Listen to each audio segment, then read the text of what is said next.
Ça, c'est une caméra cachée. Ça aussi. Et comment vous expliquer que ce que vous voyez présentement est aussi une caméra cachée? Non, vous ne rêvez pas. Ce mec est littéralement en train de détourner un train. Et ça va très mal tourner. Hello, can I call the police? The people on the train. Si vous passez le temps sur les réseaux sociaux, je suis persuadé que vous avez déjà vu l'un de ces mecs. Chacun d'entre eux a contribué à faire évoluer le concept des caméras cachées à un autre niveau, communément appelé prank. Vous savez, des vidéos où on va piéger des inconnus dans la rue, soit en les faisant très peur, ou soit en les frustrant. Effrayer des inconnus, soit avec des faux serpents, ou soit avec des marques d'Halloween. C'est à ça que ressemblaient les caméras cachées avant. Mais les viewers s'en lassent très vite quand il n'y a aucun changement, jusqu'à ce que... Tu crois pas que c'est un vrai? C'est pas un vrai? Vas-y, dépêche-toi, dépêche-toi. Dépêche-toi. On va partir. Alors? Cette vidéo a comptabilisé plus de 8 millions de vues sur YouTube. Et le mec qui tient l'âme dans la vidéo est Ibra TV. Ce mec a littéralement révolutionné le concept des caméras cachées sur YouTube.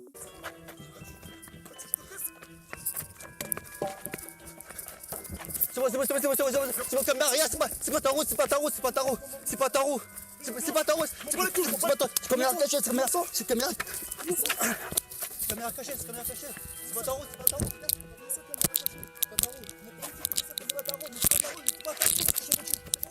Pourquoi tu touches ta voiture? Pourquoi tu touches ta voiture? Hein? Pas toucher, regarde, c'est caméra cachée, c'est rien. C'est pas ta voiture. Casse-toi. Dans cette vidéo, par exemple, il fait semblant de voler les roues de voiture des inconnus. Lui, ça fait rire 2 minutes jusqu'à ce qu'on passe à ça. Prends le rêve, là. Et il n'hésite pas à chaque fois à fixer des objectifs de like pour faire des caméras cachées de plus en plus délirantes. Mais vous connaissez les viewers, plus c'est hardcore et plus ils en redemandent. Et en regardant certaines vidéos de caméras cachées, on dirait même qu'on préfère les passages où on va faire passer des inconnus pour des gros cons. Vous savez, les passages où on va humilier les inconnus dans la rue. Et je vous dis direct, les prankeurs ne vont pas du tout s'en priver. Par exemple, cette vidéo, le mec n'avait rien demandé.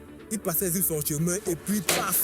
Déjà pour moi là, c'est dépasser les bornes. Mais vous allez voir, il y a des gens qui arrivent à faire 100 fois pire, juste pour faire des vues. Et qui se cachent tout derrière pour faire l'excuse, c'est une caméra cachée dont on ne peut rien faire. Regardez ça et dites-vous bien que ce n'est pas une agression. Ça, c'est ce qu'on appelle caméra cachée. Ce mec s'appelle Alphonse Lewis. Lui également, il fait des caméras cachées. Et le but de ces vidéos, c'est de venir par derrière et de coller une grosse barre sur la tête des passants. Et après, il va prononcer la phrase magique, c'était une caméra cachée. C'est une blague. Je suis désolé. Excuse-moi, je suis désolé, vraiment, excuse-moi. Je suis désolé. Sauf que Ibra TV avait déjà mis la barre très haute. Le mec n'hésitait pas une seule seconde à risquer sa vie juste pour faire des caméras cachées de plus en plus hardcore. Comme dans cette vidéo où il va voler la marchandise des dealers. Mais c'est 200 €? Hein? Surprise, motherfucker!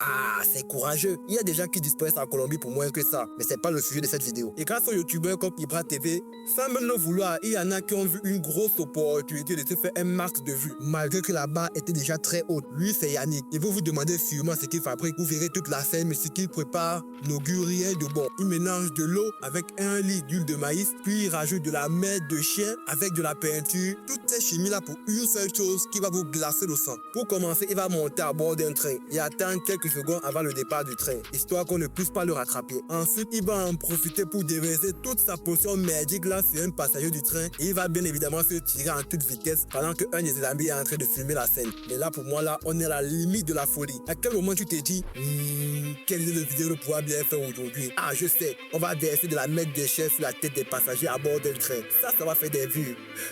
Et vous verrez qu'il s'est fait arrêter par la police en début janvier 2024. Et la phrase magique, c'était une caméra cachée, l'a pas sauvé a priori. Je passe devant le juge seulement en fin d'après-midi, vers 17 h. De là, après avoir vu le juge, je pars vers la prison où je reste jusqu'au 8 janvier. Où le matin, je passe devant la chambre du conseil. En quittant la chambre du conseil, je ne sais même pas encore qu'est-ce qu'ils vont décider. Et si vous pensez là que vous ne pouvez pas faire pire, c'est que vous n'êtes pas prêt pour la suite. Lui, c'est Ragnar le fou. Je sais, il ressemble à un personnage de viking, mais ne nous dispersons pas. Ce gars-là a piégé toute sa famille pour des raisons absurdes. Mais sérieusement, ce gars est allé trop loin. Un bon matin, là, ce gars-là se réveille et dit à sa femme, chérie, j'ai eu une idée. Je vais disparaître dans la forêt pendant 2 ans et on va faire peur à toute la grande famille ainsi qu'à nos proches. On va réaliser un documentaire, tu verras, ça va cartonner. On va se faire un max de blé. Et comment t'as eu l'idée? T'en as parlé à ta femme? T'es dit, je vais faire un truc pour réunir toute la famille. Je vais simuler ma mort, c'est ça? C'est ça. Qu'est-ce que t'as dit ta femme au début? C'était hors de question. Le monsieur en question a décidé de se cacher et de faire croire à toute sa famille et à ses abonnés qu'il est décédé d'une crise cardiaque parce que oui, ça l'est déjà arrivé. Bon, il n'est pas mort, mais il a déjà eu un arrêt cardiaque. Je vous dis tout ça pour que vous voyez à quel type d'individu on est affaire. Jusqu'au moment de l'enterrement, tout le monde était persuadé qu'il était décédé. Jusqu'au moment où il débarque le jour de son enterrement en hélico.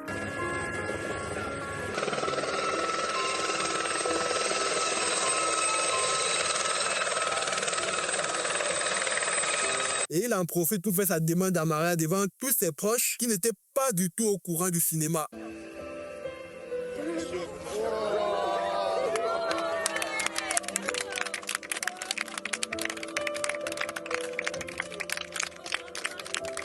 Déjà là, je trouve ça très dangereux. Imaginez quelqu'un de très attaché à vous qui n'arrive plus à supporter votre absence. Il décide de vous rejoindre. Genre, je ne sais pas ça à tes enfants, mais il se dit, papa, je veux le rejoindre. Est-ce que vous réalisez la gravité de la situation? Dites-moi honnêtement, est-ce que ça vous ferait toujours autant rire? Mais voilà, je ne le juge pas. Mais si vous pensez que ça s'est aimé toujours avec une demande en mariage, des pleurs et tout le monde qui se réjouit, et que vous êtes à côté de la plaque. Parce que c'est tout le contraire. Il y en a qui se font démonétiser toutes les vidéos, ou certains qui se font bannir de YouTube. Et malheureusement, il arrive parfois que ça frôle la catastrophe. It's shocking, never-before-seen video that led to the shooting of a notorious YouTube prankster. You can see the prankster. He's the 6'5" dude in the white baseball cap. Expected this reaction. A bullet fired into his stomach and liver. C'est par exemple ce qui est arrivé à Tanner Cook. Ce youtubeur de 21 ans s'est fait tirer une balle dans l'abdomen, justement à cause d'un prank qui a mal tourné. Tanner Cook est un spécialiste des blagues douteuses, qui filme et publie sa chaîne YouTube Cathy Feel Good. Il lui arrive par exemple d'harceler les employés de fast-food ou parfois de prétendre vomir sur des chauffeurs Uber Eats. Et il n'est pas donc rare que certaines de ses victimes se mettent en colère. C'est ainsi que le 2 avril, dans un centre commercial de Virginie, Tanner Cook a réalisé un nouveau prank. Donc on sait seulement que ça impliquait l'utilisation d'un téléphone et de Google Traduction. Mais cette fois-ci, l'homme visé l'a tellement mal pris qu'il lui a tiré dessus. Le jeune homme s'est alors retrouvé en soins intensifs, la balle ayant traversé son foie et son estomac. Il va être amené en urgence au bloc opératoire. Et heureusement pour lui, il va s'en remettre. Une caméra a filmé toute la scène et on a pu retrouver le mystérieux tireur. Son nom est... Ses avocats affirment qu'il était à ses droits parce qu'il a demandé à plusieurs fois à Tanner de reculer. Je ne sais pas quelle blague il préparait, mais le monsieur n'a pas hésité une seule seconde à lui tirer dessus. Comme quoi, c'est toujours aux personnes les plus susceptibles qu'on donne le permis de port d'armes. Voilà, c'est la fin de cette vidéo. Lâche-moi un like si tu as apprécié et n'oublie pas de t'abonner. On est déjà 5000 sur la chaîne. Je compte sur vous pour les 10K. Sur ce, passez une bonne soirée. C'était Dranik. Ciao.